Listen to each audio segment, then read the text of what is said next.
share my screen. Oh, there we go.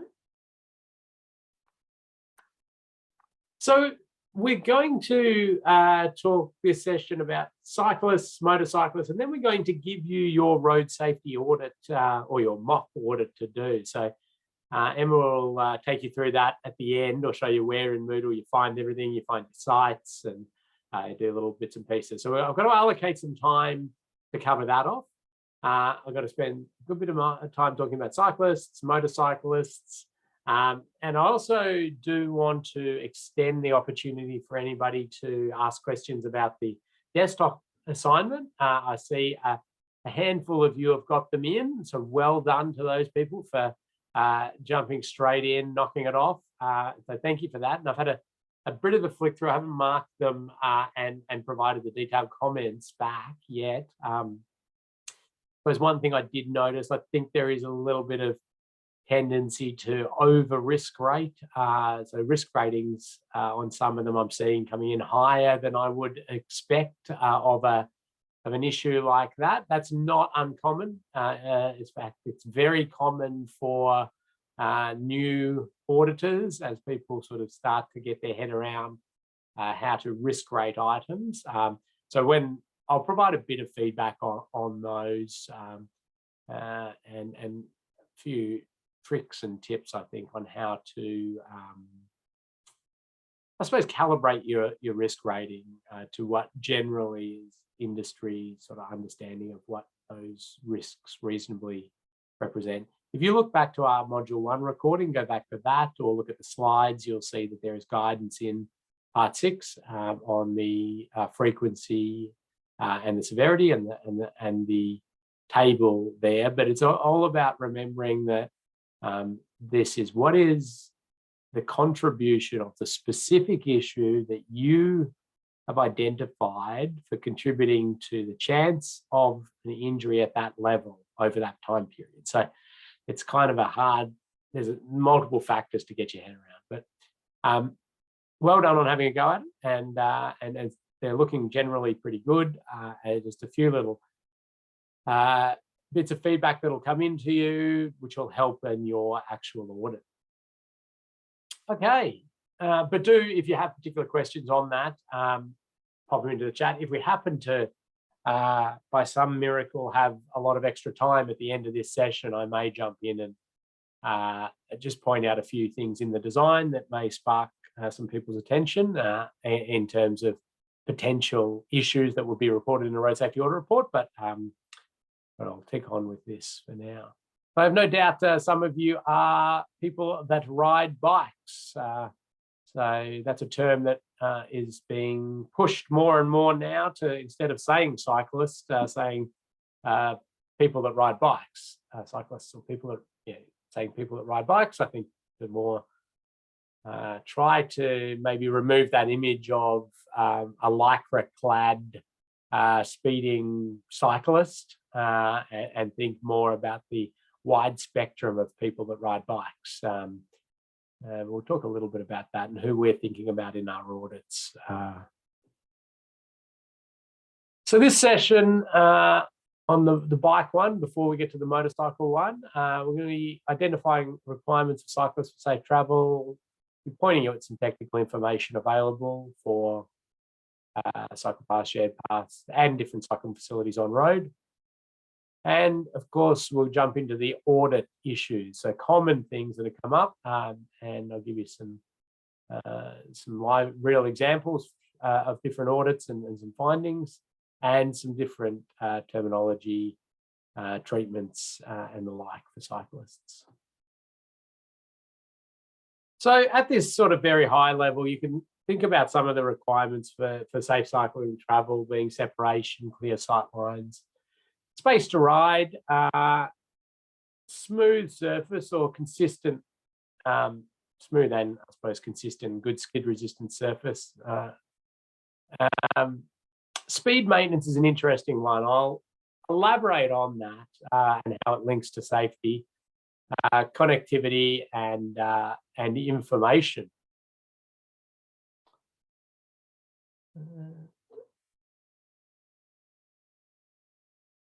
Okay.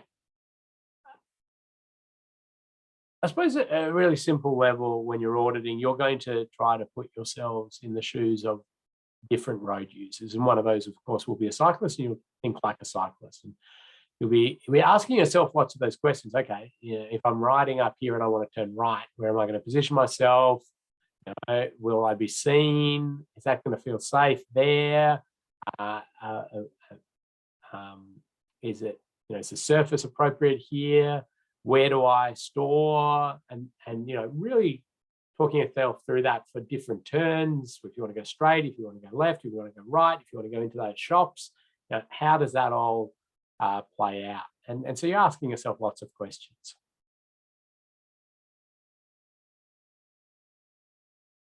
But which cyclist are you putting yourselves in the shoes of? And really, there's no really clear definitive answer on that. And then it's really sort of, it depends. There is a good school of thought talking about 8-year-olds and 80-year-olds. And if you can design your facilities and your infrastructure for an 8-year-old and an 80-year-old, you've pretty much covered the spectrum of everybody in between. This is kind of true for cyclists, but kind of not true as well. We've got the sort of recreational cyclists, the mammals, as some people call them, the middle-aged men in lycra, which I probably have to put my hand up and say I am one of those.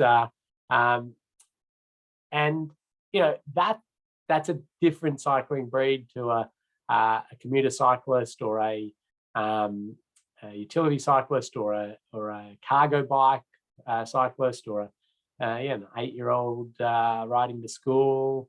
So we're dealing with a very diverse, I suppose, design vehicle in that sense.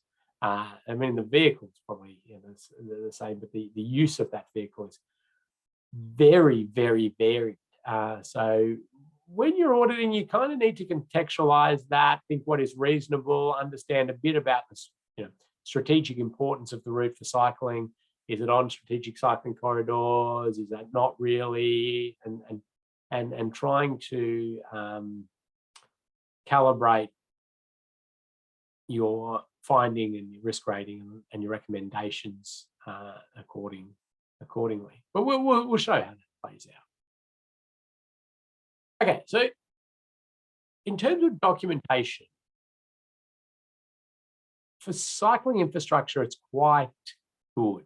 And there's more and more coming along. And it's really, the last 10 years, it's gone really great gangbusters in terms of good cycling guidance for auditors and designers and planners and the like, which is wonderful.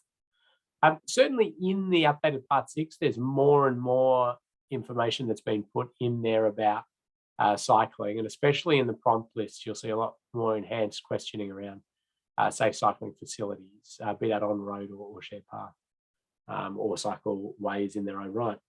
There is this old Victorian document, which I think is good and something that people should have a look at. It's getting a little bit out of date. The principles are still really good. But it's the shared path audit guidelines. And again, I think we've popped a copy of both, well, certainly the audit one, both of these into Moodle, so you'll be able to have a look at that.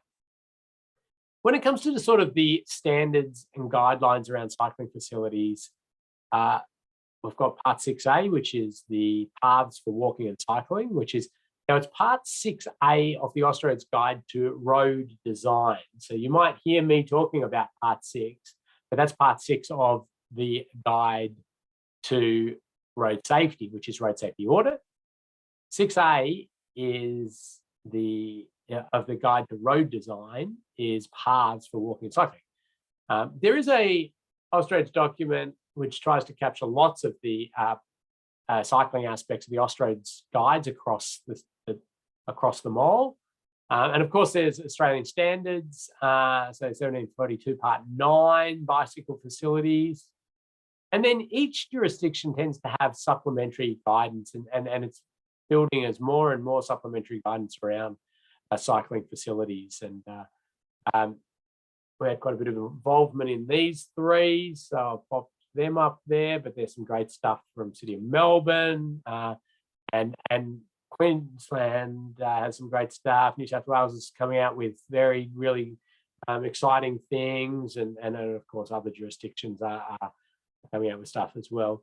Around the world, we see this one, the Crow Manual. That's generally the benchmark, the best practice cycling infrastructure design manual, and out of the Netherlands. But then there's been a few other interesting ones around road safety auditing. So guidelines, the US got a bit into that. So you can see there the Californian ones and another US one. And then there's also the Transport for London document there. So we've put most of these into Moodle, so you can grab them as you have an interest. Some of you will be, full throttle in cycling infrastructure, so you'll probably be aware of some of these or all of these and have copies, and know of lots of other really good ones. But I thought we'd just sort of start you along that journey this way. Okay, so I'm just going to go through a few common audit findings associated with cyclists, because I think that they tell a pretty good story in, sort of what we are looking for as auditors. And examples are always good. And you see this one here, and it is the first one I bring up, and it's longitudinal grades. And so the drainage grades, and they run longitudinally, and cyclists are dropping their tyre into it. And so this is a fairly small one you see here, but there can be bigger ones, and you can drop the whole bike tyre in, and of course that causes a lot of issues. Now, I say this is a common road safety audit finding, and really it comes up in a couple of sort of specific ways. I don't think for the last 15 years I've seen a designer, put in their design a longitudinal grade. I mean, it's just not done it. And so that's good. But what we do see is the existing infrastructure having these longitudinal grades. Actually, I shouldn't say that. On freeways, I've seen that, but that's where bikes aren't allowed, in jurisdictions where bikes aren't allowed on motorways. And but yeah, no, in general, it's not done. In fact, we've got a little snippet on this topic again, as usual, if you want to watch some videos and see a bit more information. But where it does tend to happen is it's existing, it's out there, there's a longitudinal grade, and then either there's new cycling facilities that are going to encourage more cyclists into the area, or the infrastructure will slightly deviate where cyclists will go, and so they will encounter that. Or maybe you're doing an existing conditions audit. It's just something you pick up. Now, there's been a couple of, I've been expert witness in a couple of legal battles associated with the longitudinal grades. One of them associated with the existing one that had been out there for a very long time. And yeah, the local government was being sued essentially for not over this very long time having rectified it. And the reality is they didn't have anything in place to sort of identify that from a safety perspective and schedule it in when funding became available or anything like that. So that was one. The other one was an interesting one associated with a shopping centre development, and they've done extra sort of extension of the shopping centre, and within that built a whole lot of new bike parking areas and encouraging bike riding. Really, the only way to get to that new bike parking facility was through their car park along a particular stretch, which was just littered with these longitudinal grades.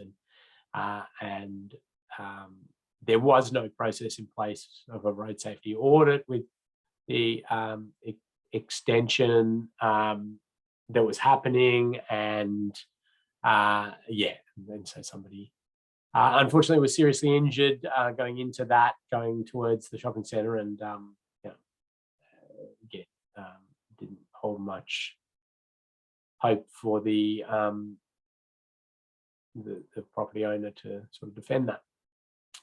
So, and I did say in the expert witness arrangements there. I said, well, in the road safety order course, when I get to the section on cyclists infrastructure safety, it's actually the first thing that I bring up. It's pretty 101 to understand that this is not going to be a good thing for cyclists. This is an interesting one. It is a common issue that sort of comes up, but it's not. I don't find it the highest risk issue, but it's an interesting one.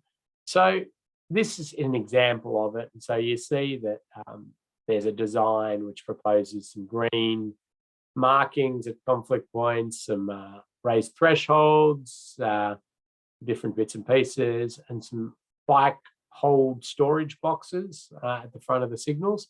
And you can see here that they've got this, and then they've got this storage box there. The only issue, is that this signalised intersection operates with the right turn out and a left arrow for the left turner at the same time. So what we're going to get is that cyclists sort of filter up or come up to here and start storing here, but then a car comes in and they're getting a green arrow, and there's the cyclists are covering the whole area. Now, I suppose the question is that, how do you risk rate that in a road safety audit? And that's a little bit of a challenge, because I think it's exceedingly unlikely that, propped cyclist in the middle of the lane, that a car will come up and somehow miss seeing that cyclist, be so focused on their left turn, green, that they completely miss that. I think that's not going to happen. But I think we're going to have road rage, definitely. Like but that's not the scope of a road safety audit. Okay, so I've got to try and bring it back to a crash that could happen, and I suppose I end up going, wow, maybe this vehicle will make unsafe maneuvers to get around cyclists and these sort of things. And I suppose the one lucky thing associated with this is that when you point these sorts of things out in the road safety audit, they get rectified, because from a project management and project perspective overall, you don't want this in your project for all the other issues. So it will really be rectified. It's hard to bring it back to a particular risk rating associated with that particular crash, but yeah, there may be altered movements to get around any cyclists, was where or the audit team here, which I was in, landed on. Okay. I'm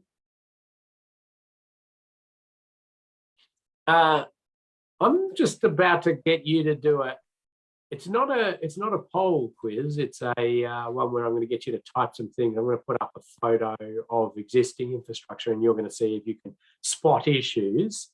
I might just see if there's any questions at this stage. There is a question, Ken. So it's can you maybe improve this with phasing? Okay, so yeah, so you could alter the signal phasing in this one to eliminate that potential conflict issue.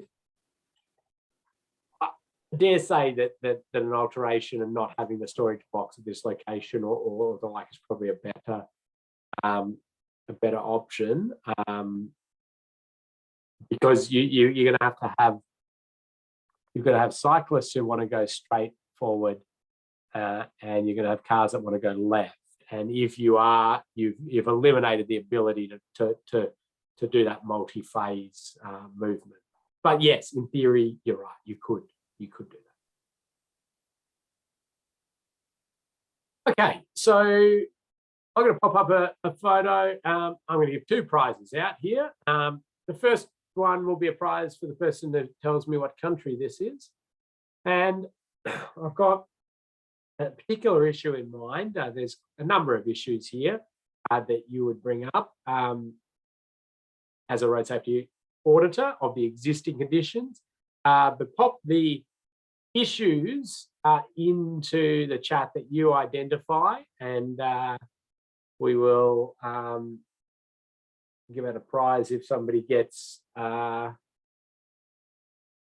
particular one. Not to say it's the particular worst, but no, nobody's quite got the country. We're sort of floating around it there. What are we seeing people saying? England, UK, Germany, Hungary, and Dan got it with Wales. I suppose UK, but I'm going to go. Dan gets it. Wales, prize there. Well done. If my Welsh is still as good as it used to be, I believe that translates to cyclist dismount. I don't speak any Welsh. Is it Welsh? Yeah.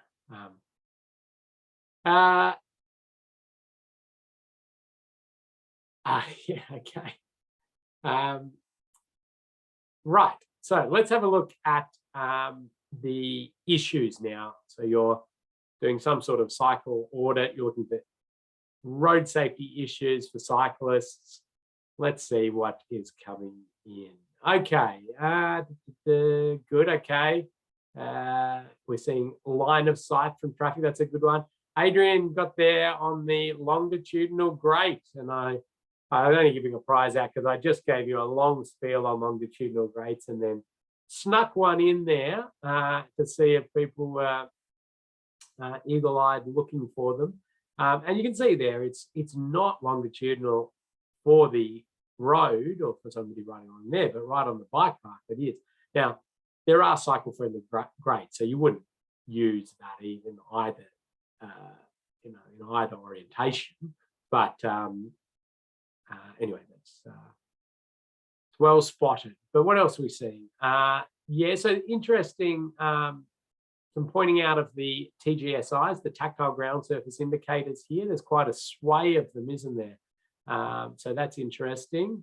So lots of people pointing out that line of sight. People having a look at the markings or lack of thereof markings on the road. That's an interesting one. Maybe a fairly local street, but an interesting one. Yeah, so the proximity of the posts holding up these signs to the cycle facility and the ability to clip a pedal or a handlebar. So I think that's a good one. Matthew's asked a very interesting question there, and I'll come back to it. No, actually, I'll do this now because Bronte's then sort of continued on that.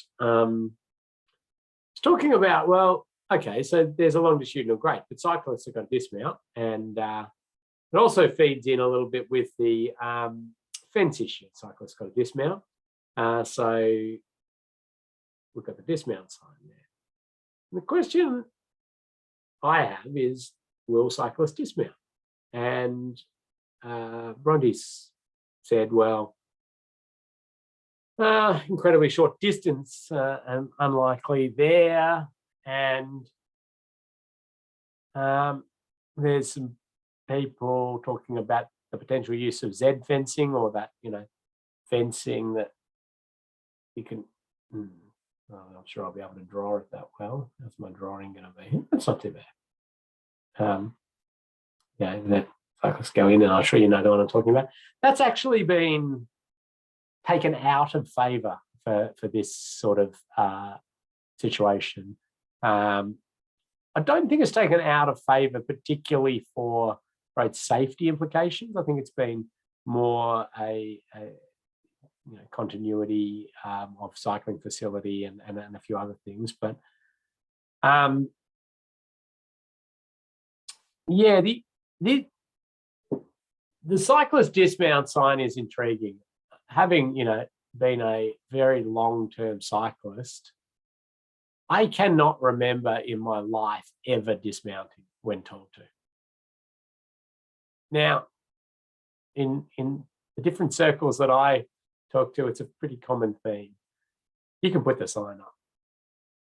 Majority of cyclists are not getting off their bike. And so for us to believe that rectifies a safety issue, it's not what we as auditors should be putting our mind in. And you know, the height of ridiculousness on this sort of stuff is when you see things like this. And if you've got safety issues and your way you're trying to rectify this is through a cyclist dismount sign like this, and they're this sort of prevalent and the like, yeah, really not going to happen. It's just a waste of signage, and it's not going to be. And worse than just the waste of signage is the fact that a cycling dismount sign often indicates a risk. There's something inherently risky about this, that you're telling the cyclist to get off their bike and walk. And the reality is we know they won't. So we haven't addressed the issue, and so this one's probably very much the same for me, where I don't think cyclists are going to get off and dismount. I think the sightline impediment will probably slow them down, a lot of them enough, and they'll look. Where we need to go is more thinking holistically about the infrastructure and the way we can redesign and manage this so we can safely ride through it. So, I mean, everything from creating cyclist priority through here on a raised platform, cutting the fence back to open up sight lines. These sort of things are a pretty attractive proposition there. Maybe you want to do some features to try to slow cyclists down a bit on the approach, and that's probably where the idea of the Z fencing was created. It's more sort of done with splitter islands as the option these days, and potentially even a little raised almost speed hump, but a more platform hump and things like that. But just as if I see a cyclist dismount sign, it's almost guaranteed I'm going to make it an audit finding, because I'll work out why they decided to put a cyclist dismount sign, and then present that. I just say it's completely ignoring. I ignore the sign because that's what most riders will do. Anyway, I think you get the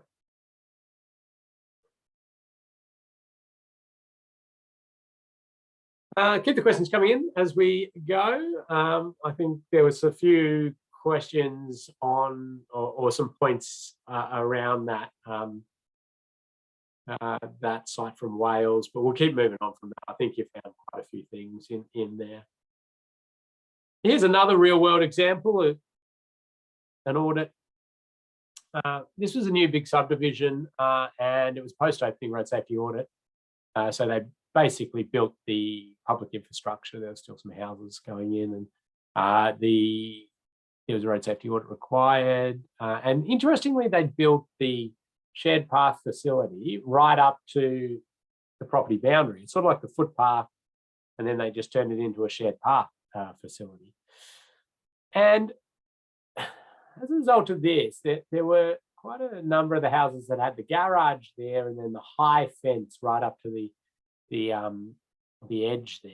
And so you see the audit finding there's particularly pointing out that issue of a vehicle backing out and a cyclist coming through there, maybe 15 kilometers an hour, maybe 20, really pushing it on this sort of environment. On the road, cyclists will go faster than that, but on a shared path facility and these sort of things, that's probably higher end expectation on speed. Anyway, so that's presented there, and then you can see there the recommendation of opening up sight lines, cutting panels back, and the like. That's, I suppose, yeah. So then the risk there, possible but moderate in terms of the severity, and I haven't put in there. I have.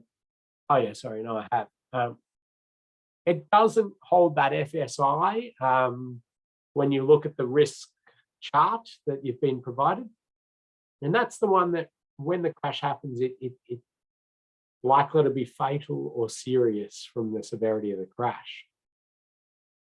Now, this was a bit of a head scratcher, because the instant instantaneous hit, the initial impact, the exchange of energy, if the car backs out and then the bike rider hits it, is going to be within our tolerable levels in terms of severity. We don't want it to happen, and we're certainly risk rating it accordingly. But there's also this potential for the overrun, which is a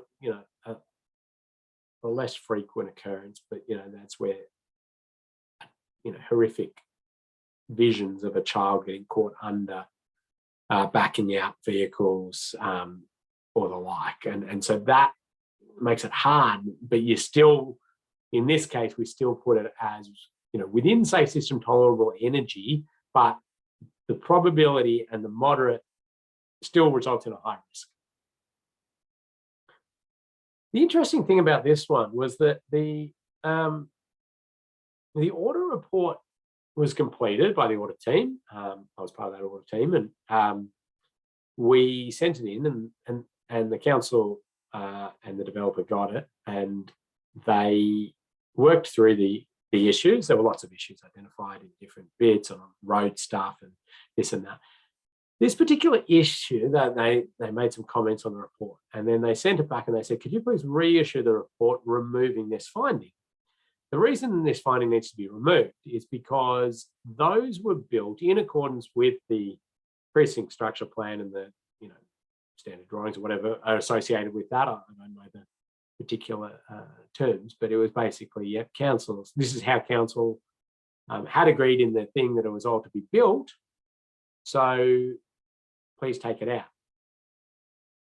And this will happen to you as an auditor if you get into it, where you'll be asked to remove findings because it's not convenient for them to deal with this. And in fact, it causes headaches to deal with it. And this is where you have to sort of understand your obligations as an auditor, both legal and moral, to, if you see it as a safety issue, regardless of the challenges this will cause your client, you have to be putting this forward in the way that you see it. That's part of the independence. It's part of the transparency of it.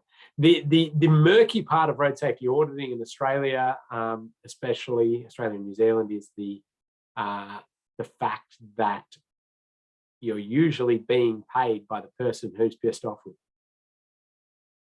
you. Okay, and so you've got this real challenge to provide frank and fearless advice, and then they're telling you to do something, and then they're also the ones that are paying you. So it's something you'll face, and you'll have to work through it. Yeah, I'm sure you'll all do the right thing. Funnily enough, I've never done an audit for this particular group ever again. Maybe they didn't quite like that stance. What was good though is, as I understand, the precinct structure plan generally for future and future guidelines and the like were altered, and I believe that the council ended up having to pay to change those because they'd signed off basically that design. Anyway, just a little story for you there. Common audit finding around the surface and pits and grates and depressions in the road and these sorts of things, they're all very common, and they cause issues for riders obviously hitting them, and maybe at night or the like. But the other thing to just get in your mind as an auditor is riders may alter their riding position and line and the way they take a corner or the like based on avoiding some of these things. So not only the actual act of hitting it and falling off and those sort of things, but the act of altering where they ride. We'll pause there. I think something just popped in. Yes. So is this road section has been addressed to make it safe? Otherwise, all perceived defects and risks are acceptable from the community or the end user. I assume that's talking about this one. Yes, I believe so. Yeah. So they have rectified issues to lessen the risk to what they believed was acceptable. We didn't re-risk rate what had been done in the future, which is sometimes you're asked to do that. And I tend to provide that service as an auditor. So if they were to come back and say, yeah, we've had a look at this, and what we're going to do is chop each of these down, or and provide a warning sign here or something, or the like, then I would say, yep, okay, I'm happy to re-risk that, and I'd ponder and I'd say, well, now I'm going to say it's unlikely and this, and it goes to a medium risk or something like that, which might help them. Another question has come in to Ken. For the pits, does a similar idea hold true for pedestrians? So for pits within signalised pedestrian crossings in particular? Yeah, it's a good question as well. So I did a pretty decent study of the road management plan, Victorian government's road management plan, for implications for vulnerable road users, cyclists, motorcyclists and pedestrians, which is essentially saying we have a road management plan that sits under the Road Management Act, and a lot of jurisdictions operate in a similar fashion, which has intervention levels, hazard levels, intervention levels, and inspection frequencies and the like. Now, those were originally sort of very much developed with cars and trucks in mind. And ironically, when it comes to some of the surface issues associated with the Road Management Act, the most at risk, at least from an individual user perspective, road users are cyclists and motorcyclists. Pedestrians, for some of the Road Management Act categories, have a increased elevated risk, but usually just due to their slow speed, everything's a lower risk. But certainly slippery surfaces around pedestrian crossings was one that did sort of raise up a little bit, and that was, and also trip hazards around pedestrian crossing areas as well. So good question. This one's an interesting extra example here. First thing I'd point out is a different common road safety audit finding, which is the alignment of lanes. So you'll see this lane here. If you follow that straight through, you kind of end up on the footpath. And if you follow this lane straight through, you end up here. Now, this is often when a new new leg to an intersection is added, or some other things, this sort of odd alignment appears. And we know when we have this, we're going to get side swipe crashes in here, and they're usually minor. So, basically, usually this car drives along kind of half concentrating, and they think they're going into there, and this car sort of like trying to get in there. And I'm sure maybe an intersection that does exactly this, and there's always beeping and this and that going on. And usually everything's very minor. The road users that get in trouble, motorcyclists, if they're caught up in this, just more vulnerable to injury. And cyclists, if a cyclist is coming through there, they, all of this chaos, they end up getting squeezed out, pushed, fall off, pushed onto the roadside. So those are particular, again, features where we think about a road deficiency as a road safety auditor that will, the end user being most injured is that vulnerable road user. hard often to fix this. Ideally, we get in there at design stage and it's not got that lateral shift, or we're providing dedicated cycle facilities, maybe different phasing, as was pointed out. Ideally, you could have an off-road bike facility that could somehow nicely come in here and reconnect in its own area. Maybe you lose a couple of car parks to do that. There is that happening. I mean, that challenge losing those car parks, but that might provide us with a much nicer facility, and we're seeing some protected intersections like that being developed. Somewhat similar is that when you have a stand-up lanes at an intersection, so being that it's essentially one lane coming in here, and you've got parking and the like, and then it opens up to two at the intersection. Stand-up lanes to the left end and stand up. So you can pump more traffic through on each phase, and it closes back up there.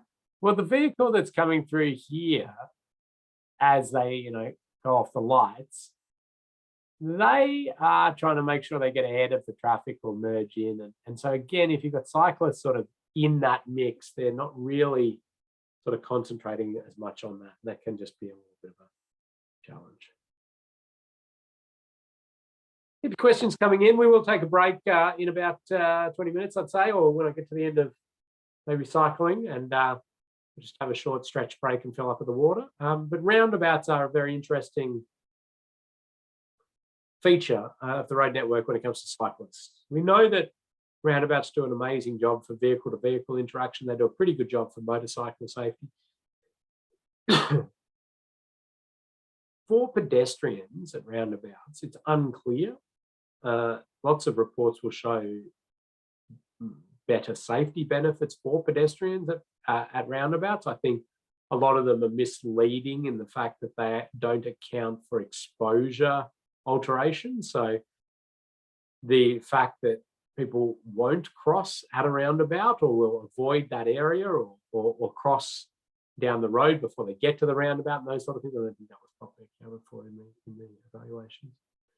But cyclists, that one's fairly well covered, and the fact that cyclists don't fare that well at roundabouts in their traditional design configurations. And this is the aerial image of pretty much the traditional design configuration, which is your cyclists, you try to keep your cyclists as far away from the cars as you can, but they still go through the circulating carriageway of the roundabout.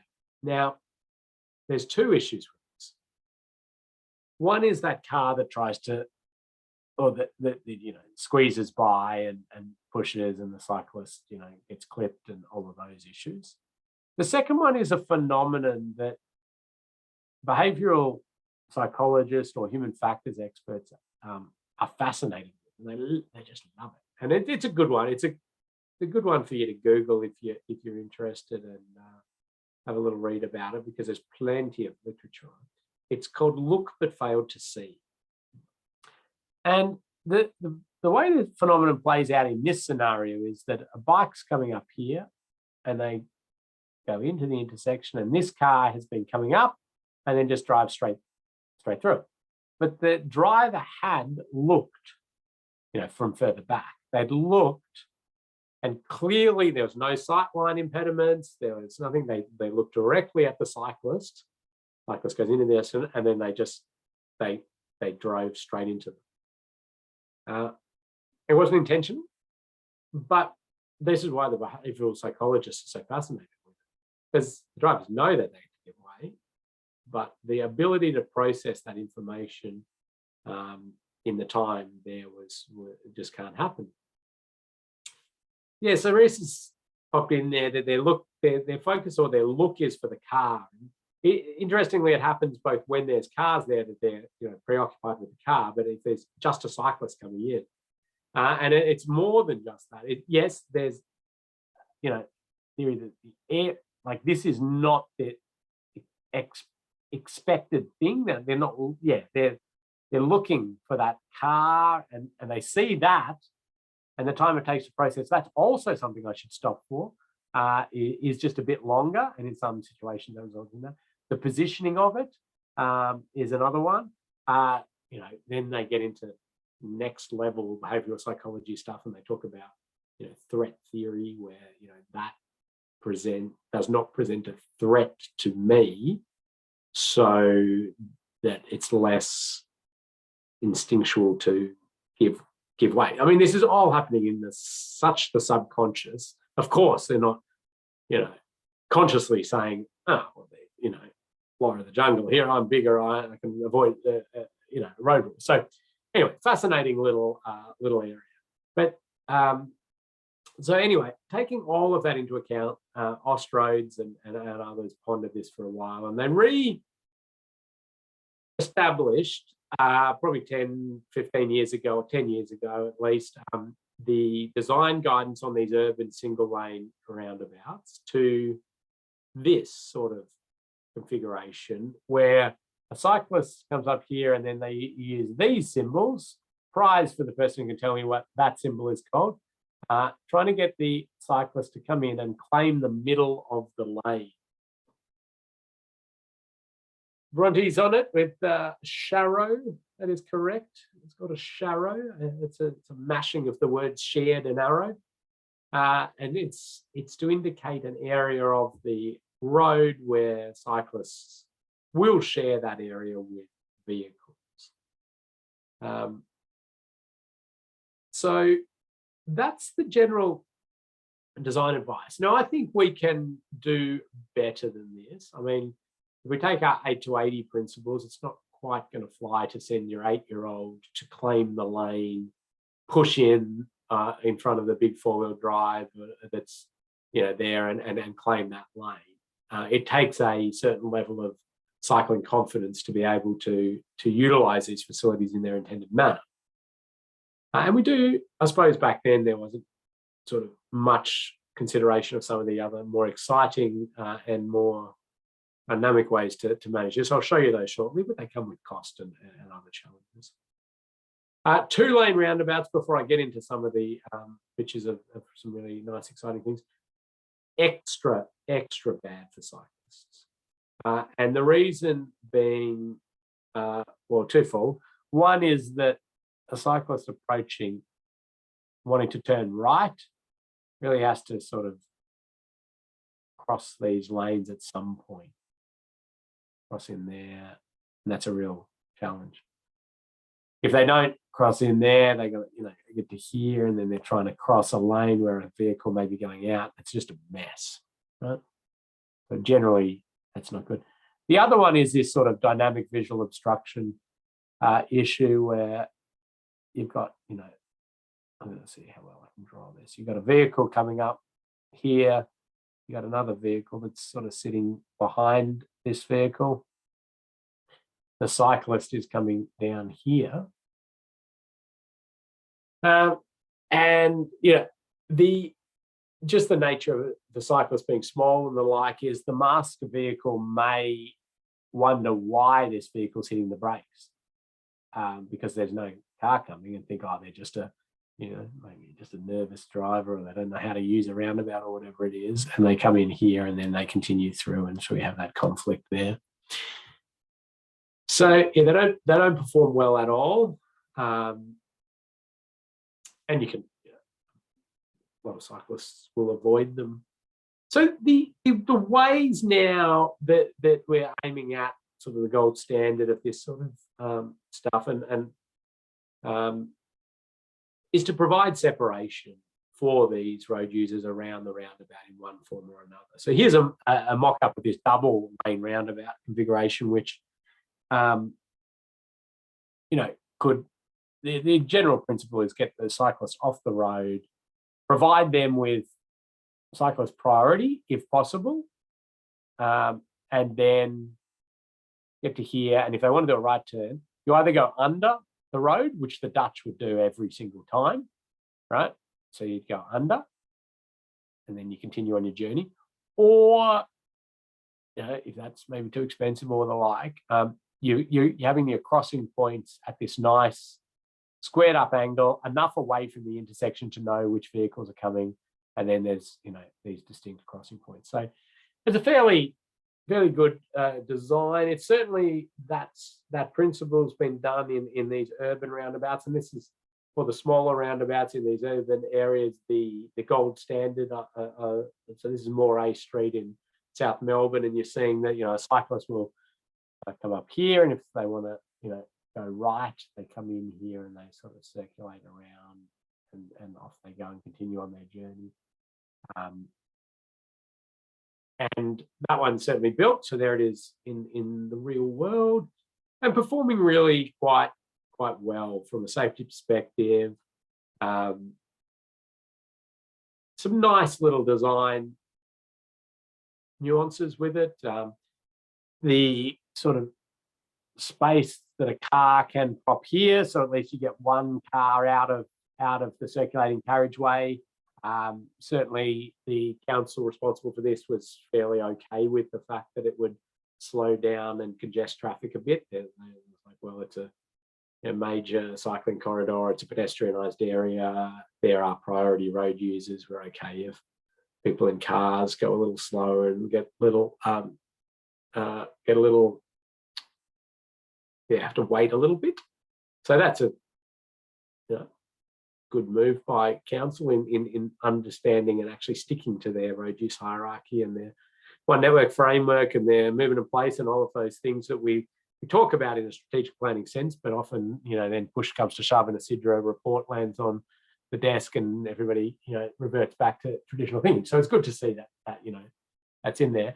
And from a safety performance, really doing quite well. So a colleague of mine, Max, runs a cycling infrastructure design course and has lots of good video footage of this one and rides through it and around it and things like that. That's a good one. We could share some of that if anybody has a particular interest in this particular one, or yeah, you can come along to that.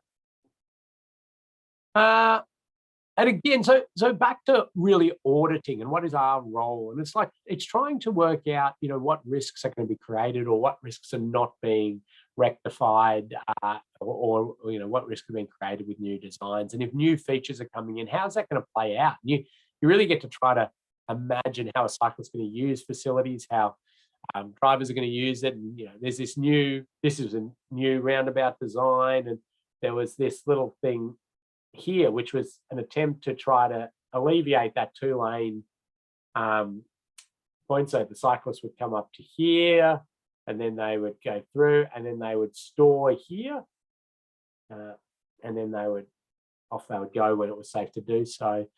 And the theory on that's fairly good. It got nicknamed the mammal pouch because for middle-aged men in Lycra, we're going to be the ones that were going to use it, because this is sort of a training ride. The Sunday morning, Saturday morning crowd really do this ride, and it's not used as that much a commuter route as such. But anyway, and then you're auditing that. You're thinking, okay, well, they use it. What if there's more than one of them? How are they? Where are they going to store? If they ride in packs, okay, well, how's that work? And then, what's a large vehicle going to come around and sweep around here? Is that going to cause issues? So you're trying to work those things through. And just trying to provide that advice.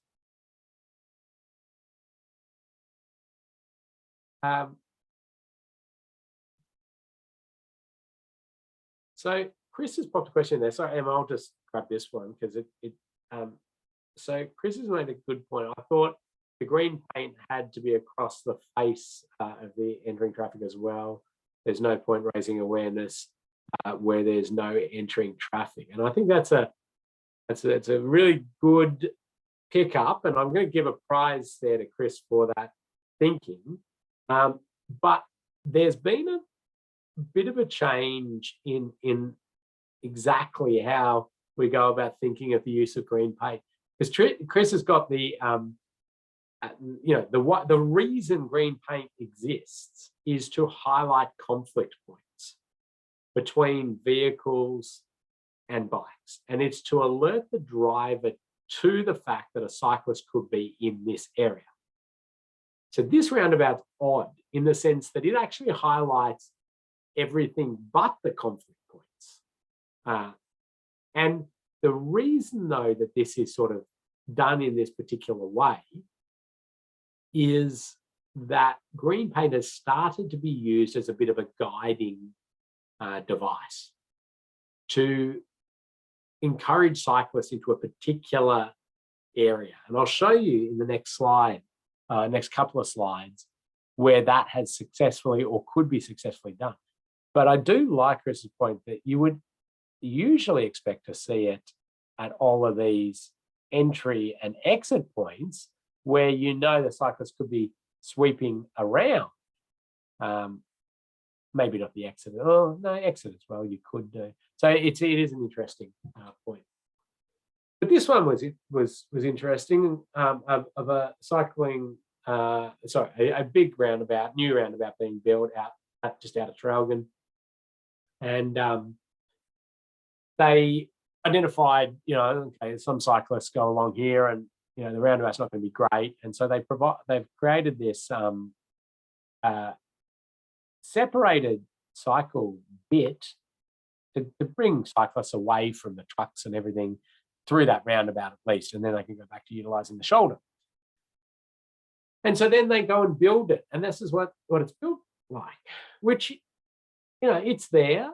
It's certainly, we can't deny the fact that it's there, but are cyclists going to use it? Are they aware that they should be using that facility? Okay, there's a little cyclist only sign. Is that enough for us to say, oh yeah, of course, that's for the cyclists? So what I think is, this is the kind of area where I'd like a little bit of green paint would go a long way. You put your bike symbol up on the top of that, and it's a pretty good clue to use this purpose-built facility, because as it sat before that, what a kind of waste of money, because as a cyclist you'd come up to that and really sort of think that that's the footpath and okay, onto the road. So there's an example of, I suppose, it being used in that way of trying to guide rather than for that specific conflict point, and just trying to get people going to where they want. Now we're going on time. Okay, I'll jump through a couple of these fairly quickly, give us a stretch, and then we can have a chat about motorcyclists. But car dooring, dooring being the term of opening the door in front of a cyclist and either cyclist hitting that or avoiding. The bulk of the death and serious injuries associated with secondary crashes. So the cyclist impact in the car door is somewhat severe, but the fact that the cyclist then ends up falling into live traffic next to them is where the real extra elevated risk is. Now these become very, very hard to treat from in a lot of corridors due to just constraints in the amount of road width available, and so there is, if you have permanent parking, a bike lane provides some assistance. It's not great though, because you're still in the dooring zone and having all those challenges. There was a death right about here on Glenferrie Road about 10 years ago, which some of you may remember, of a young kid, door open, knocked straight into where a truck was coming. So that's shows that even with that lane and that dedicated area, it can be significantly impacted.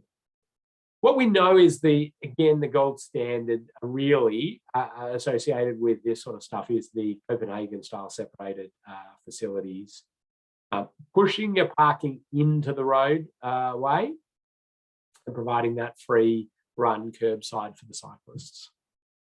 These come with a number of specifics for you to look at as a road safety auditor, everything from trip hazards, from the challenges associated with sight lines of vehicles entering and exiting the different points where we now have sightline impediments in there. Will these be used by taxis? And you sort of might laugh at that idea, but certainly there's some examples where they've gone in and taxis just start using them as taxi ranks. And the list goes on. How do you cater for the disabled parking spot, drainage issues, and a whole lot. I like to, or I've suggested in audit reports, and they have implemented a sort of cobblestone in that particular area to try to slow that vehicle turning in. So I like that as a little design feature. A couple of other quick ones. Oh, sorry, Emma, are you? I was just going to say, yeah, questions just come in. Is the green paint not showing where the cyclists can go and drivers should watch out, like reclaiming road space for cyclists, and therefore it should not end abruptly? Yeah, I think it's a good point. So yeah, being used for multiple features, but I do like that point. So when shared paths cross roads, and you want to create priority for a shared path across a road, you essentially designate that shared path as a road and sign it accordingly. So this is now an intersection, and the road does not have priority. So that's the way you should think about it. Slight signage suggested changes in recent times in Victoria, and just trying to think about other jurisdictions doing that. But anyway, you've got local guidance specifically on the principle being make it like a road, and so the driver will see that. I don't think this is the best example, but it's the theory again. And so the cyclist will see that, they run through. I love the raised area and open sight lines, and that's sort of good practice. Another one that, just before I jump onto bike paths, in a local area traffic management sense, we really often try to squeeze down the width of the road at different locations. It's a great local area traffic management principle, right? So chicanes, one-way slow points, road narrowing, whatever it is. The traditional way of doing that, however, squeezes your cyclists in with that car. And you often get these scenarios of cyclists being squeezed in, like a car, try and overtake the cyclist before the squeeze point or in the chicane, and it can cause issues. But this sort of design I just find really elegant from the perspective of safety of the cyclists and the like. So it's a one-way slow point, which is a local area traffic management feature where basically you narrow down the street to a point where only one vehicle can get through that point and let them fight it out and work it out. And what results in that is they slow down and they work it out. But instead of building this out and landscaping or whatever, which is nice, but they've provided this free, uninhibited run bypass lane for the cyclists. So yes, let the cars go through that, but don't squeeze the cyclists in through that as well. So shared paths can get audited as well. It's usually done on a bike, and you ride the shared path, you identify issues. There you go. There's I was out on one. It's you put your dash cam on and lots of different things. But we're looking at a lot of the features you'd be looking at in a normal road, but so the widths, obstacles, hazards, horizontal and vertical alignment, surface conditions, intersections.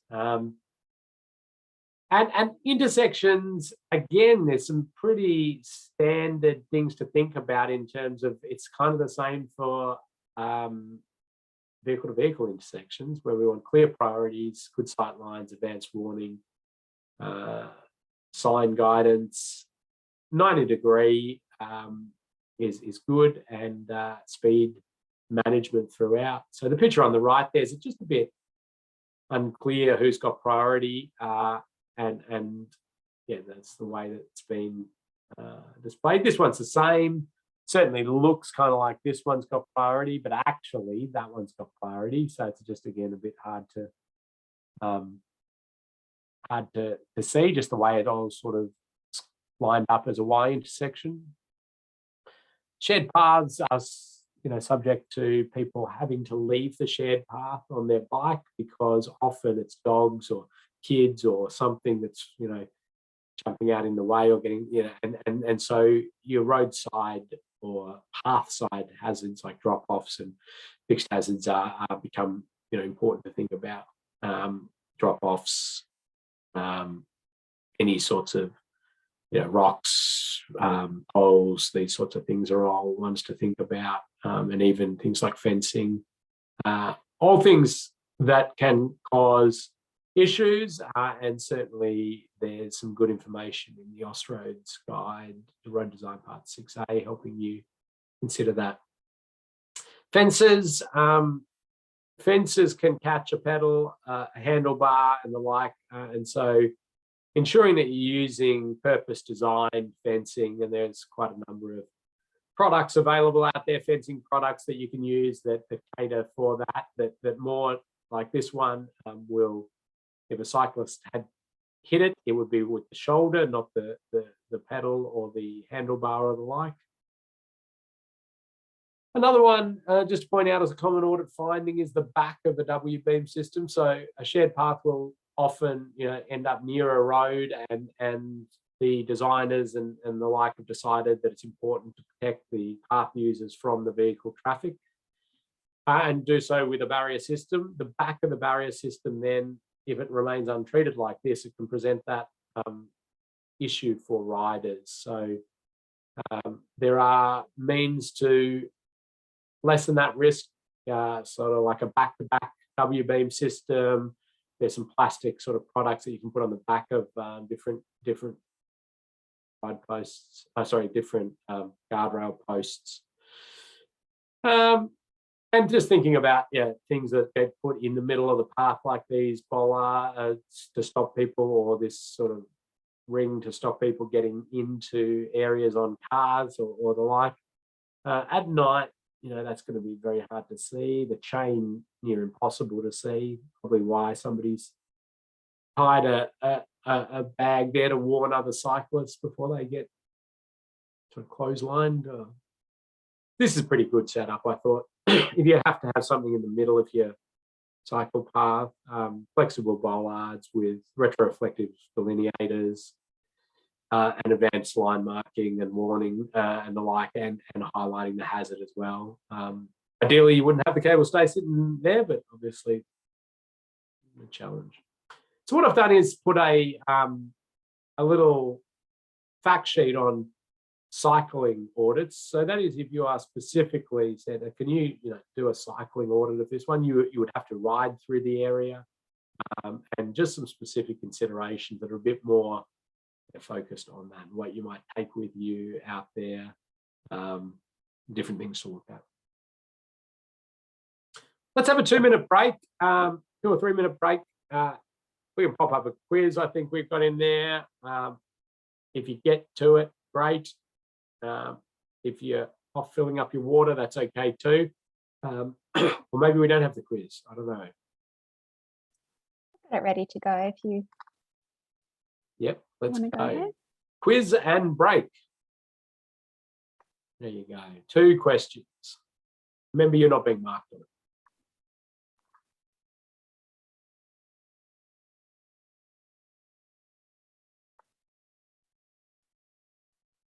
Into it, Emma, because we've got to get through motorcyclists and then also give people their audit. So let's end that. Well, I'm going to end that, and I'm going to share the results. And yes, so which of the following is not a common cyclist requirement for infrastructure? Cadence is a cycling term, but it's not associated with infrastructure. That's how fast you are pedaling. And what is the name for a shared space? Arrow. And most of you are on Sharrow there as well. Excellent. Good. Right. Let me stop that presentation and get my next one up and running. Emma, anything that we need to cover off before I jump into motorcycle safety? No, we've just got a question around something that we talked about earlier around the module 3 assignment, but we'll bring that up maybe at the end of the session before we go through everything. Okay. Sorry, bear with me. I'm just getting our other two-wheeled friend up, and that is motorcyclists. There we go. That's what we're talking about. Okay, so this one I can move through a little bit quicker, although it is a sort of passion of mine, not the actual act of riding a motorcycle, although I am licensed to do that. Just a bit scared to actually spend time out there on the public road network. The passion is creating infrastructure that is safer for motorcyclists than it currently is. Passion across all road users, but I did spend a bit of my career coordinating the motorcycle safety program in Victoria, and yeah, it's an interesting one because motorcyclists are 20 to 30 times more likely to be killed or seriously injured than a car for the equivalent travel distance, and that's staggering. And that's staggering to me for in the sense that this is a road user that we license and we register and we say you are free to use the public road network. And as we are the managers of that public road network in one way or another, we have a duty of care to then do what we can to make it as safe as possible. Certainly, yeah, there's all sorts of reasons for this 20 to 30 times more likely, and vulnerability of the rider. There are some behavioural challenges, as there are with cars and other things, but it's a staggering disproportion in risk, just staggering. So we really need to make some significant changes, and a lot of our design standards and our guidelines and our choices about the design and management of the road are for cars. Trucks a bit, well, trucks better, but certainly motorcyclists not getting much of that attention. But we have developed the Making Roads Motorcycle Friendly packages, and which we started out, was involved in these in their first phase, and we've been updating them accordingly, and they've spread out across New Zealand and different jurisdictions of Australia. So you'll be able to use that to get some more information about specific infrastructure that has elevated risk for motorcyclists compared to other road users.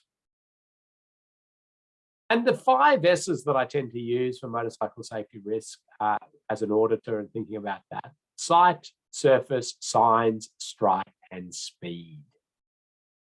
And if we look at those from that risk equals likelihood times consequence, or likelihood times severity, or probability times severity, however you want to specifically say it.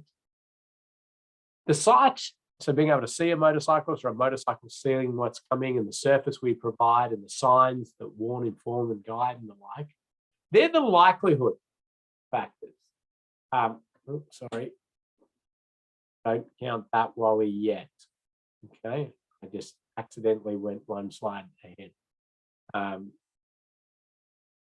Likelihood. The strike is once the crash is happening and a motorcyclist is hitting stuff, or stuff is hitting motorcycles. How bad is that going to be? That's the consequence. And speed influences the chance that the crash happens in the first place, because riders have more time to avoid, to brake and the like. But if they do crash, the consequence is less. So speed is highly important. Now you can count that one. So let's go through those very briefly, but pop your questions in or your comments. Very obvious, motorcyclists are smaller than vehicles, even the small cars. Motorcyclists is smaller than, and thus can be hidden in things we wouldn't generally consider sightline impediments. So you can see that tiny little sign there blocking a good portion of that motorcyclist from a sightline perspective, just to indicate, that that's an issue. And even just where vehicles position, and as an auditor, you're trying to imagine the dynamic visual obstruction as well as that static visual obstruction in terms of a sightline impediment, and where vehicles are going to prop and will motorcyclists be seen. And certainly motorcyclists want and need a good understanding of what's coming up, and the best way to do that is with good sight lines. But if you can't do that, then the consistent and clear warning of upcoming is so important. I'll give a prize for the person who can tell me the name of this curve. So it's a curve that it tightens up, curve tightens, but it's got a particular name. It's not a J curve. This is a bit of a tricky question. It's a little hard. But I'll see if there. Anita's got it, a compound curve. Well done. Maybe a bit of road design knowledge there. Yeah, it's called a compound curve. Some people call it a double radius curve, or some people would say a spiral or something like that. But compound curves is what it's called. So it's where you've got the curve tightens as per this. So the reason this becomes particularly important for motorcycle safety, why I said the motorcycle safety, it's not great for all vehicles, because if you're driving along on a radius and then it tightens up, but cars tend to, they can lose a little bit of traction and things in there like that. A motorcyclist coming into this will take a particular speed and kind of line, and it's usually based on that first radius. If it then tightens up, really their only option is to the other side of the road in this configuration. And here's an actual real world example of this. It had 4 motorcycle crashes. This is out in Eastern Victoria. It's a compound curve. So we've got a radius of 252 into a radius of 117. Actually, there's a gravel side road that sort of comes in there. 4 motorcycle run-off-road crashes at that location is pretty, it just shows the impact that those compound curves can have. So here's a sort of example. If you've got a queue back from a signalized intersection and you've got to give way there, you've got vehicle and a vehicle here, and the crash is going to occur like that. Any guesses on which is more likely to be the motorcyclist, 1 or 2? Pop that in. Any ideas? 1 or 2? I mean, a motorcyclist could be either, but we see more often than not, it is 2. Look at that. Everybody onto 2. Well done. And why is that? Well, sight line, motorcyclist is smaller, hidden behind these vehicles, propped there, looking, potential, traveling along at speed. So it's an interesting one. Actually, there's a picture of that actual intersection. So you'd see that the truck here would be blocking the Peugeot's ability to see a motorcyclist sort of, coming through there. We see this for cycle lanes, and cars crash like this a fair bit. It's just that rider is often faster, more vulnerable, and a bit better hidden. So how do we sort of create a safer environment in this one? Well, many possibilities.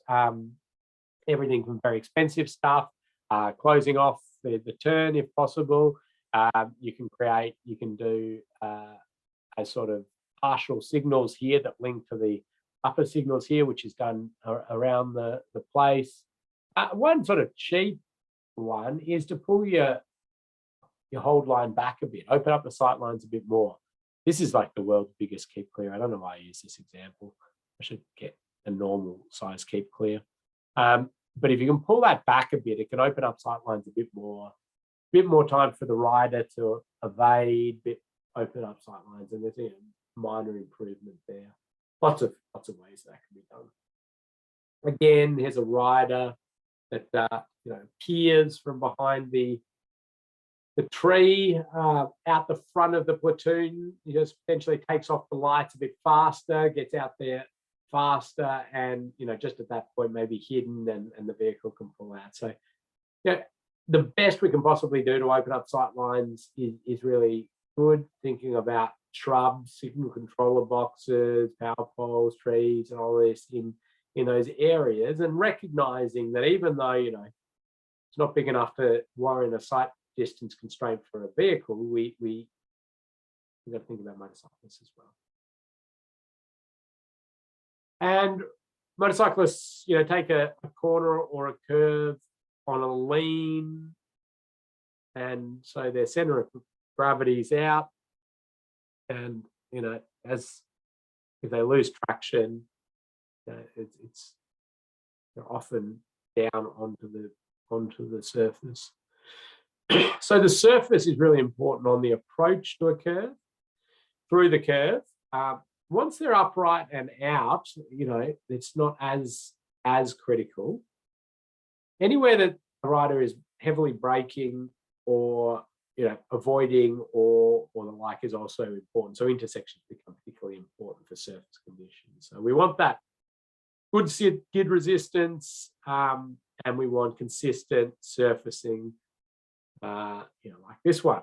But unfortunately, out there, as many of you are at the coalface of, we see depressions in the road, potholes, shoves, ruts, you name it. It's all out there. I don't know what the technical term for this would be. Stuffed. The road is stuffed there. Something's gone horribly wrong. Rutting, thank you. Is it rutting? It does, yeah. It looks like extreme rutting. We'll call it extreme rutting. I'm just showing lots of bad roads now. But let's think about work sites as well. Gravel, debris. That's the construction site is washing on their mud, and particularly infuriating to see this, because this stuff washed out there. Yes, it doesn't look good, but it actually does present a slip hazard for cyclists and motorcyclists, and actually is part of the safety of construction sites. So thinking about where that's going. Oh yeah, some pointing out of the barriers, which are really just being used as glorified witches' hats, aren't they? In that location. Thanks, Mel. Just where, if we can do full width patches, and ensuring patches are level, all going to help motorcycle safety. So I think you're getting the picture there. I'll jump through that one. I'll point out again another sort of worksite construction thing that we see out there are these big steel plates, and you can think, doesn't take much imagination to think wet night, motorcyclists following another vehicle, and we've got some issues there. And it'll be the same for cyclists, just again, the riders sometimes going at a bit faster pace. So with those, we would expect ideally not to have that in the roadway, but if it's unavoidable, that it would have a high skid resistant surfacing on it and be bright coloured, and ideally the bolts not popping up like this one. But and one thing I see in some designs is the services and service pit lids being placed in the circulating carriageway of a roundabout or in the intersection, and it's not ideal. Circulating carriageway is not a great spot for motorcyclists, because they're leaning. There's often points they need to avoid. They're looking for other vehicles as well, so it's got a few characteristics. So if you see that in a design, because it can be expensive to move the services and these sorts of things, but that they'll be, putting pit lids in circulating carriageways or slip lanes or these sort of things. That's another thing you'd be thinking about reporting for motorcycle safety within your audit. Of course, there's many ways to improve surface conditions, and I just popped in there water blasting. I think it's always a good one, where you're able to use the water blasting machine to increase the skid resistance of an area, which can be very helpful, or you can use skid resistance overlays. And you can see here one that was particularly done for motorcycle safety, which was skid resistance improvements on the approach throughout the intersection for that avoiding maneuver. But that's where they ended, because the rider's through and it's generally a straight, less risky spot. And trying to seal right up to the barriers is a helpful thing if a rider does go into the curve a little bit too much. They have some space to recover. Okay, curbing. The more mountable the curb, the better. It gives motorcyclists a chance to mount and the like. I'm just looking at the barrier, as Jason has pointed out, no underrun protection. We'll talk about that shortly. Good one there. The more mountable, the better. If possible, of course, we need to use particular curb type, like barrier curb, here in different locations for drainage purposes and the like. But here's a little video, and this is really just to highlight the small lip that can destabilize a rider. Okay.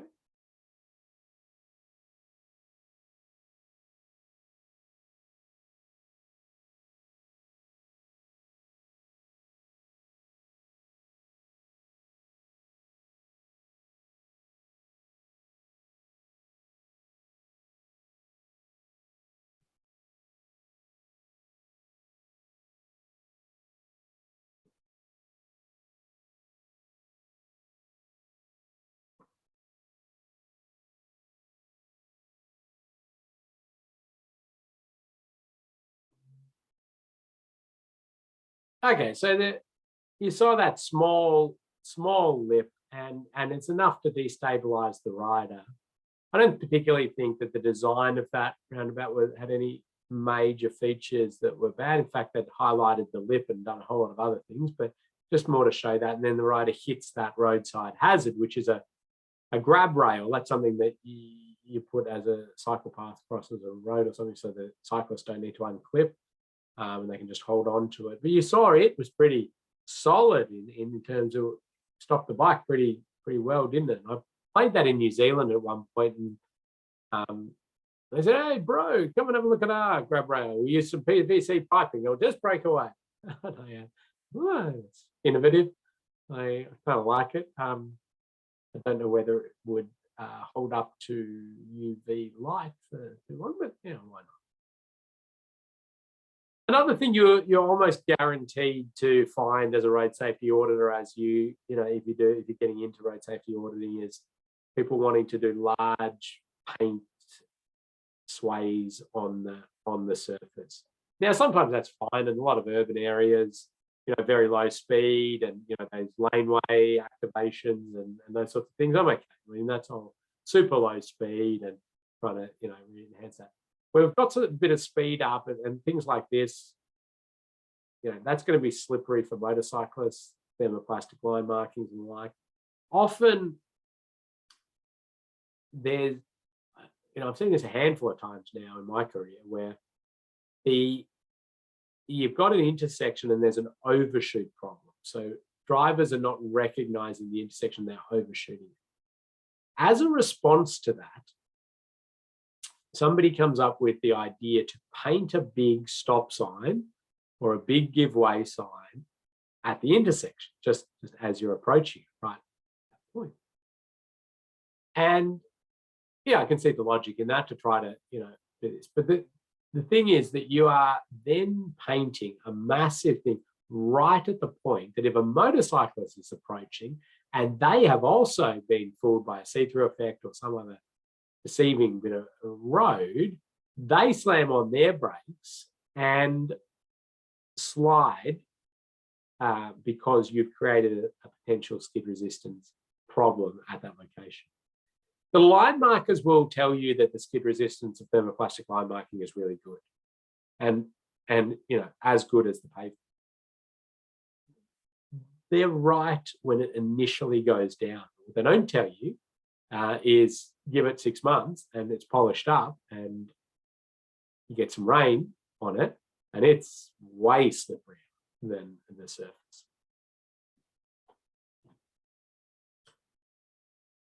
Okay, doing well here. Signs and some really good particular motorcycle warning signs. So this is to highlight hazards in the road that are particular for motorcyclists. So you might use them for a surface issue or gravel washed onto the road continuously or the like. But just general warning signs, informing signs, guiding signs, and good signage is highly effective for reducing the likelihood of motorcycle crashes. Motorcyclists are the road user most attuned to signage, and they're really picking up and taking their clues from what is signed. So consistency of signage is so important. Let's get on to that strike one. So we know that about 80% of motorcyclists crashing on the outside of a curve, and 20%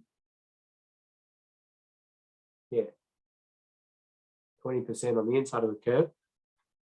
About a 50-50 for cars, inside to outside of curve crashes, really due to overcorrection. So if a car comes in too fast, they tend to overcorrect and crash on the inside, but motorcyclists don't overcorrect because they don't have those extra wheels to be able to regain control. So we're going to be thinking about the outside of a curve and what we're putting. So here you'll see a surface issue, outside of a curve, really popular motorcycle route, and use of concrete blocks, which obviously is not going to be a good thing. But every one of your galvanized steel posts presents a strike hazard for motorcyclists, easily strong enough to kill a motorcyclist. Deemed frangible, meaning breakaway, but that's for cars, but not frangible for motorcyclists. So there are a variety of sort of low mount products currently available, sort of compressed rubber and the like. I'm not completely happy with any of them. We're working on something to try to fill a void here, but these sort of ones for a very low mount hazard board are okay. I mean, they're compressed rubber and they sort of collapse on impact, but you can't go much higher than about that with them. But anyway, road furniture close to the road where a rider might be leaning can be an issue. So something like this, or here's a staged photo of a motorcyclist leaning around a curve, and you can see they sort of go into that a bit. So thinking about placement of furniture and the like as well, and the height of curbing for foot pegs. But as was mentioned before, barriers can present an issue. Barriers are specifically designed for cars and trucks, and there's about 50% of the motorcyclists that strike a barrier system are off their bike sliding. They hit the base of the barrier. The other half hit the barrier on the bike and go over the top very quickly. So for that one sliding along the ground, we already heard there from Jason, the underrun protection. So this one's rub rail, but there are other products available, but we generally term them underrun protection. And so you can imagine sliding along at maybe 60 kilometers an hour off your bike and hitting one of those posts is not going to be a good thing at all. Hitting the rub rail is going to be better. I wouldn't like to do it, but if I was going to have to pick one, it would certainly be this one and slide along that rather than that abrupt stop. So that The underarm protections can be retrofitted, or the suppliers of flexible W-beam systems have their proprietary products available as well. And just to show you I'll show you a bit of the European crash test protocol for motorcycles into barriers, which is at a 60km/h strike.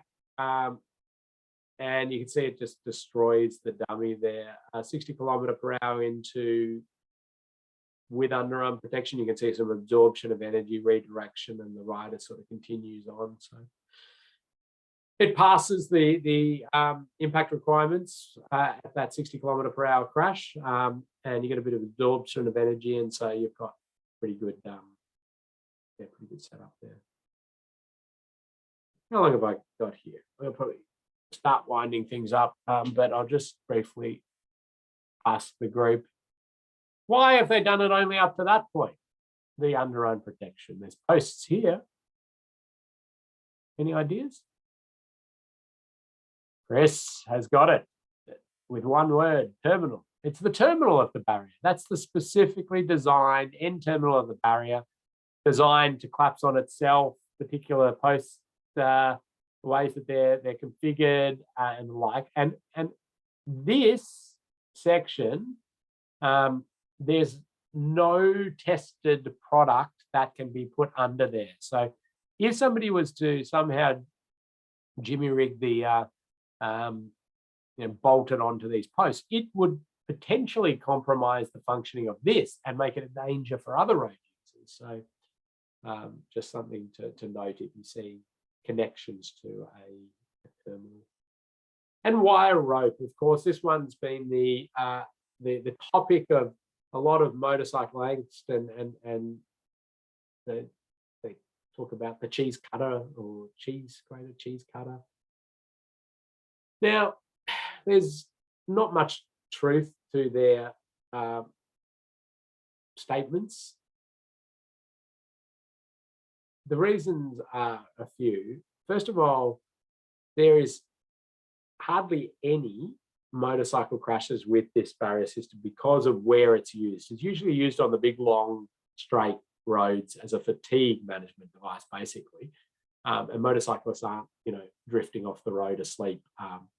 We don't use it on the motorcycle touring routes or these other locations, which we can't because it's a barrier in tension and got a 200-meter minimum radius curve for wire rope. Because if you tension and on a sharp curve, so if you look down on it, if you tension a wire rope on a sharp curve like that, your posts just start to bend, and then eventually your wire just pops into the middle of the road. So we just don't use it in a lot of these locations. But if you needed to, you could use a stack cushion, they're called, around the posts. There's an example of it used out on the South Gippsland Highway, and that wasn't ordered a recommendation. Well, I wasn't in the audit team for this. I was on the client side in Vic Roads at the time, but it was, because it's the Motorcycle Grand Prix, it's the route down there, and lots of motorcyclists. In hindsight, or not in hindsight, but if we were doing this job today, we would use a back-to-back W-beam system with underarm protection over a wire rope safety barrier every time. We just didn't, that technology didn't exist at the time. Anyway, I'm going to pick on, there's particularly installation issues. Just make sure you look at the product manuals for these sort of things. You don't want to leave that gap. It's just incorrectly installed, and really it's going to potentially cause an issue. There you go. There's a leg going through it as an example that it's not going to be performing as it should, and into blocks and areas under where an arm or a leg could get under, and so a bit more attention to this could be good. I'll finish with speed. Speed, highly influential, and like all road users, we can influence speed in a huge variety of ways. Use of chevron alignment markers, for example, is pretty effective in ensuring the right speed. Speed advisory signs, regulatory speed limits, different infrastructure treatments, and so you'll be potentially thinking about those. And you can motorcycle audit. So this is where you actually get an experienced rider or a rider. You put them out in front of the vehicle. You usually give them a microphone in their helmet. They talk to the car behind, and they say what they're seeing and feeling. And you report on that. So you can see there's a rider out the front, and we've got a driver who's just dedicated to driving, not looking for issues. And then we pointing out this one, I think, was the back of the posts. They're exposed. So, well, if a motorcyclist was here and a car, didn't check their blind spot and merged in and pushed the rider into this, it's a bit of a nasty hazard. Okay, Emma, any questions? Nothing's come through about recent content.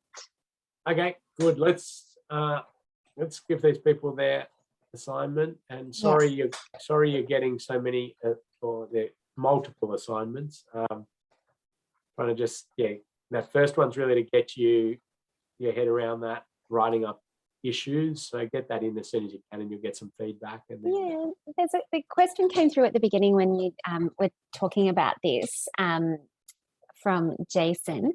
Just, do you mean with the severity and likelihood, you look at them as a combo, or look at it as a combo? For example, the chance of a likely occurrence and serious consequence, or is it more that you consider them separately? So you think of what is the chance that that crash occurs at that severity. So if you're thinking about a highly severe crash, you got to think about what's the chance of that crash occurring that's highly severe. You will also potentially consider a risk at the other end, which is what's the chance of a lesser injury one occurring. And you'll notice with all risk matrices is that they should come out at the same risk. So you should, because in a very high level theoretical option. So a low severity, very frequent crash comes out at the same risk as a very infrequent but high severity. And they'll both come out at whatever it is, medium risk. In a road safety audit, we tend to focus our attention at the high severity end. So if you get that choice and you're going, well, there'll be all these little minor ones, but there's also this really high severity one, opt for the high severity one at the lower frequency if the risks are the same. If one of the risks comes out higher, take that one. But that's sort of the, I suppose, the thinking around it. Hope that clarifies it. Happy to talk more to that if need be. Looks like it does. Yes, that makes more sense. Thank you. Okay, and now, Emma, have you got Moodle up and I sure do. Let me just share my screen with everybody. So as Emma does that, you are going to be asked to go out on site. And I'm going to talk to you a little bit about safety on site as Emma brings up the screen. But we have risk assessed all the sites that we're providing you as your audit sites and ensured that they can be done safely, that there are areas you can park safely, and that we're not going to put you in undue risk. But we need you to also take safety as your responsibility. We have a safe work method statement which has been filled out. We want you to have a look at that. It's pretty, common sense stuff, like don't go out on your site visit when you're intoxicated, and if you've got to drive 5 hours, take a break. But the thing is, you're not going to have to drive 5 hours because these are all near your house or your office or whichever address you gave us. Now, if that is wrong, like if you go, actually, I don't live in Innisfail anymore, I now live in Brisbane, well, tell us and we'll give you a new site. We'll have a look at the safe work method statement, which is in there. You do have one thing where you're going to have to just tick a box to say, yes, I will conform to that. So that's that little one, just, there's a little just, yep. So you've had a look at that. Now there's the complete your site visit. So let's click on that and look at all these wonderful PDFs, and you will see your name next to a PDF, and there might be multiple people's name next to it. And each one of those is a road design, and it'll be a very sort of conceptual level design. Some of them are real things that will be built in the future, or, you know, the local council is, you know, considering it or the like. Some of them have been fabricated by our designers to cater for not making sure you don't have to travel too far. But you're going to do an audit on what is going to be built, not is what is currently there. Now, things that are currently there might be retained, and you might want to report on those, but you're looking at the design. So maybe Emma, just you want to click on a random one of those, and we'll have a quick look. Time doing? Yeah, 10 minutes. So we'll see here. Okay, so we've got an intersection there which appears to be give way, and it is going to be signalized. That looks like it's going to be signalized, and so you're then imagining it's signalized and saying, oh, I don't know whether people will be able to see the signals, or how a bike's going to get through here, and where a pedestrian's now going to cross, and you know, those sorts of questions. So that's the kind of level you'll get. It's a very simplistic design. We opted not to give you detailed designs and things because we don't want you to have to take a week out of your life to pour through cross sections and drainage plans and the like. We wanted to see that you understand that process. Okay, jump back to Moodle there, Emma. And click on, that. Thank you. Just under that, actually, you'll see, that's all right, you can open it up. In Moodle, under that, you'll see the one, number 2 there, the second document, part 6. So what this is,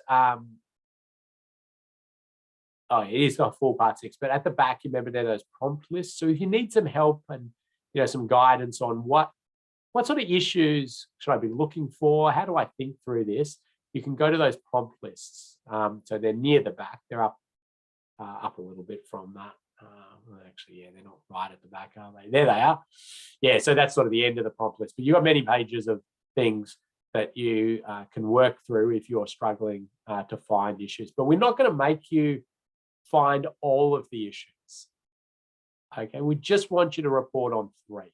But let's go back to the Word document. Doing well, Emma. Jumping around everywhere.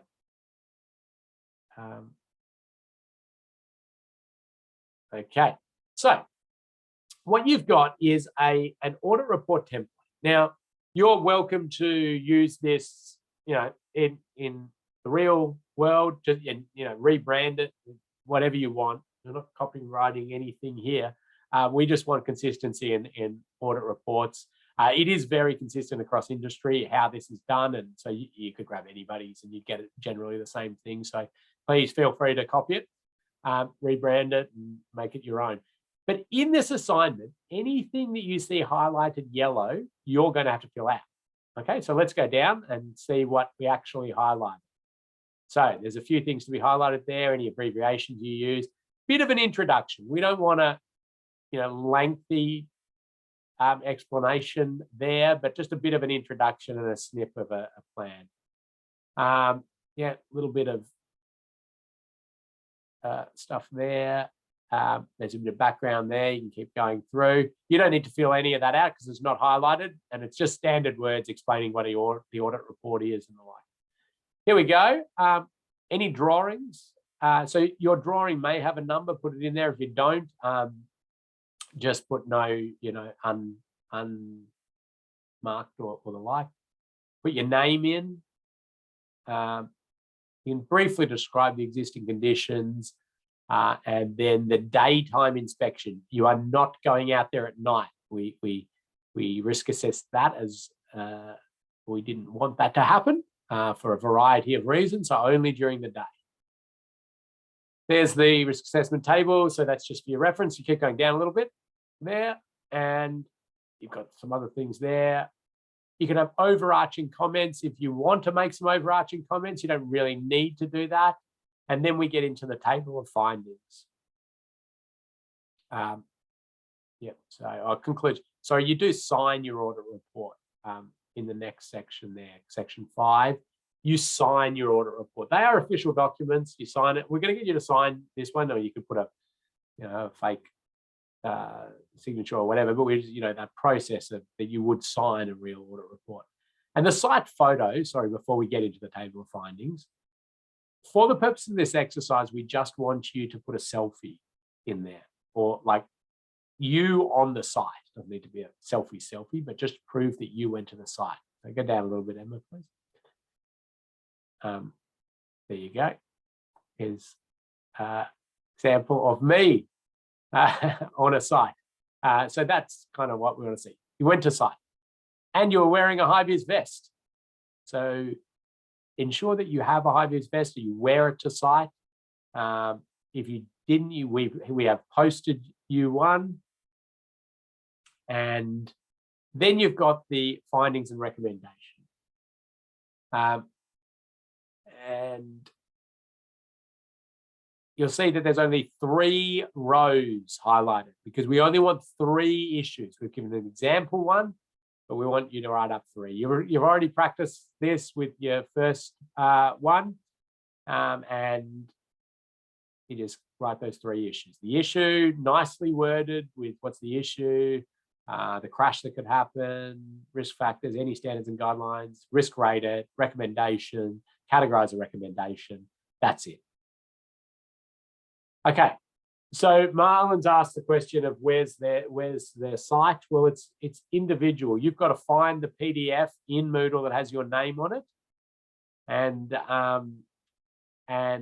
that will then show you where your site is.